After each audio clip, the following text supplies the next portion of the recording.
What if I told you that caring about what other people think is an addiction and it's stealing your confidence every single day? Give me just 12 minutes and I'll show you how to break it. And just wait till you hear the brutal truth I got from a bartender that changed everything for me. What's up, guys? I am Tess, and for most of my life, I cared way too much what other people thought.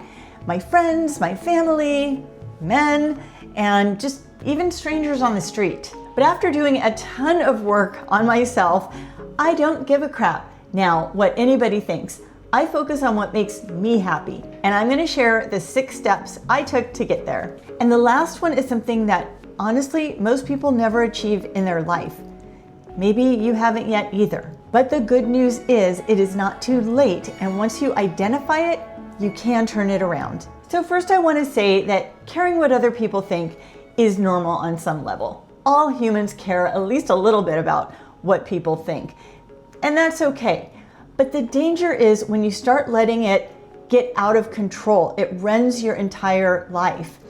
And that's what happened to me for decades. So caring about what other people think actually stems from a tribal instinct that we had as early humans when we used to live in tribes or small communities. And this was really important for our survival because we would share in the food resources or we would collectively fend off predators. So being part of a group was important to survival, and being rejected from that group meant your chances of survival went way down. So today we don't have those same threats. So you're not going to perish if Craig from the finance department doesn't like you, but our lizard brain still perceives it as a threat. So everyone cares a little, and that's totally normal, unless you're a sociopath. And then you probably wouldn't be watching this video. The problem is when you care so much that it prevents you from living the life you really want to live, or you let it dictate your every behavior and choice. And this is exactly why I called it an addiction. Because when you rely on other people for approval, you get a little dopamine hit every time someone validates you. It feels good, so you chase it again. But just like any addiction, it winds up controlling you instead of you controlling it. And for me, it wasn't until a very wise bartender said 7 words, not everyone's going to like, yes, 7 words, that everything started to shift.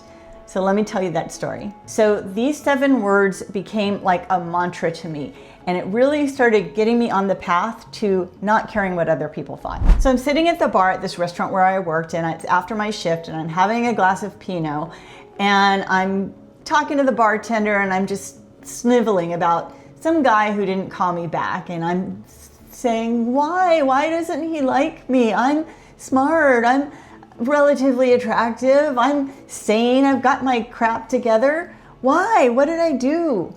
The bartender poured me another glass, looked me in the face, and said, well, not everyone's gonna like you. Whoa, hot damn. I mean, that was like a mic drop. That was like, okay, well, yeah, that's super obvious, but we never think about that. Of course not everyone's gonna like us, but we think that everyone's supposed to like us. But here's the truth. No one is universally liked, except Beyonce and Tom Hanks. So if you're not Beyonce or Tom Hanks, and if you are, thank you for watching Beyonce and Tom Hanks. And you know what, thank you for watching even if you're not. But if you are not one of them, then not everyone is going to like you. That is just the deal. So an example here. So the it boy of the moment right now is who? Timothée Chalamet, right? Everybody loves this guy. But you know what?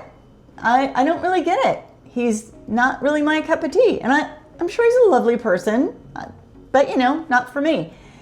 And I'm sure he doesn't care because there's lots and lots of other people who really, really like him. But not everyone. That's just the deal.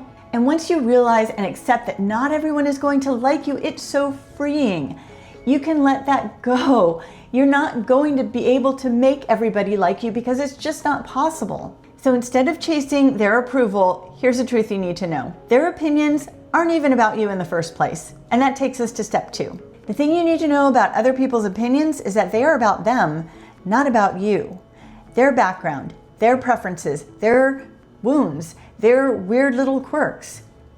You just happen to bump into them. So let me share another story. I've got a million of them. So several years ago, I was seeing a therapist because I was having a lot of trouble getting over a breakup. And I was, again, lamenting over a guy and what he thought about me. And she explained that everyone's preferences are based on multiple things from their past that they may not even realize. So for example, maybe they're attracted to tall, red-headed women with big, boisterous attitudes because they had a crush on their aunt when they were 3 years old and she had those traits. So if he doesn't like me, it's really not about me or anything about me. It's just based on his own backstory of what he deems attractive.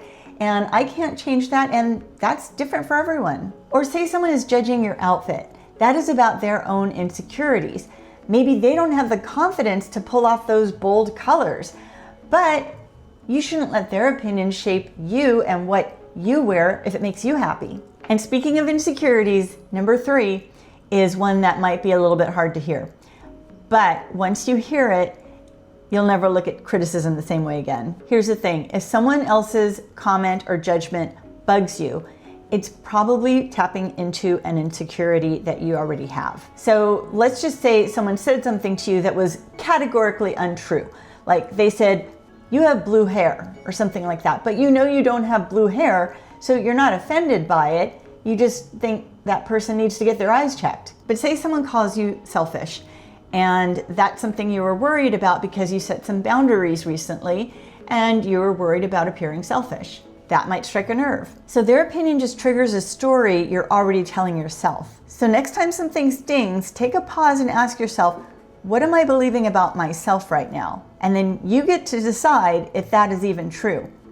And you can work on it. Just remember the wise words of Eleanor Roosevelt, who famously said, "No one can make you feel inferior without your consent." And this leads us into step 4, which is to get very clear about whose opinions matter for you. And these people might even change depending on the topic. So you're not going to give everybody the same weight when it comes to opinions.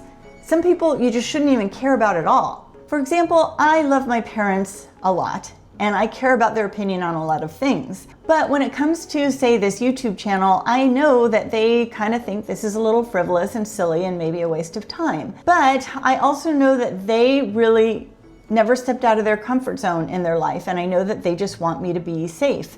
So that's coming from a different perspective for them, and I want to do things differently than they did. So I'm not going to listen to their opinion so much on what they think about my YouTube channel. But they were very smart about real estate matters, so if I had a real estate question, I would listen to them. So if you're worried about someone's opinion, ask yourself, why are you worried about that person's opinion? Are they an authority on the topic? Do you respect them and their opinion about that topic? If not, then it shouldn't really matter. I get hate comments here on YouTube from random people, but I don't even know them, so why should I care? I know nothing about them, and if their priority is spreading hate to someone on the internet, then they're definitely not worth my time and energy. So get very clear on whose opinions actually matter in your life, and then forget the rest. Step 5 is to give yourself permission to fail. The next step is my favorite because it's bold and it's messy and it's either going to scare you or it's going to set you free. I like to call it the Cher principle. So one of the people I've always admired is Cher. And I know not everyone loves Cher because not everybody likes everybody, right? We learned that already. But love her or hate her, the thing I admired so much about her is that she was always her bold, brash self and didn't really give a damn what anybody else thought. She was always just unapologetically herself. I remember when I was a little, I had a Cher doll, and it was kind of like a Barbie, but it wasn't a Barbie, it was Cher. And I would sit in front of the TV and watch the Sonny and Cher show with my doll, and it was just one of my favorite things to do. And even as I got older, I still admired her confidence and her don't give a damn attitude because it was something that I didn't have. But here's the quote from Cher that I replay in my mind all the time and gives me a little confidence boost. She said, "Until you're ready to look foolish, you'll never have the possibility of being great." And this is all about taking risks. So if you're not willing to take a risk or do something different because you're afraid of what someone else might think about you, then you're just going to stay in this little safe zone playing small. Every person who has ever achieved great things has come up against criticism and haters. But the difference is they don't let other people's opinions stop them. Oh. That was my horrible Cher impression. Now this sixth one is the key. It is the antidote to caring what other people think. And the thing is, once you do all of the steps that we already talked about, this next step gets easier. But also, once you master this step, then the previous ones get easier too, so they all really work well together nicely. This is all about loving yourself, self-love. So when you care so much about what other people think, it's usually because you are letting other people define your self-worth. But you need to get that from yourself, girl. You need to love yourself and trust yourself enough so that the opinion that matters the most is your own. So how do you start loving yourself and building confidence? Well, starting with all the tips I shared is a great start, but I have others too. First, be nice to yourself. Act as your own best friend. Say nice things to yourself every single day and pump yourself up like your best friend would. Next, you want to celebrate your wins. So maybe you handled a tough situation at work, or maybe you exercised today, or maybe you just made an awesome healthy meal. Actually celebrate that, like physically celebrate that. Literally pat yourself on the back or do a little dance or just tell yourself, you rock, girl, because that is going to train your brain to reminding yourself that you are accomplishing things every day. A lot of times we accomplish something and then we just say, okay, cool, and then we just move on to the next thing without really taking time to celebrate ourselves for it. And here's another thing that makes all this so much easier. Master 3 specific mindset shifts that literally rewired my brain after 50. I share it all in this video here, so click this next and I'll walk you through them so you can master them yourselves. And remember, as always, you're a bad mama jamma. I'll see you in the next video. Oh, yeah. Ho, ho.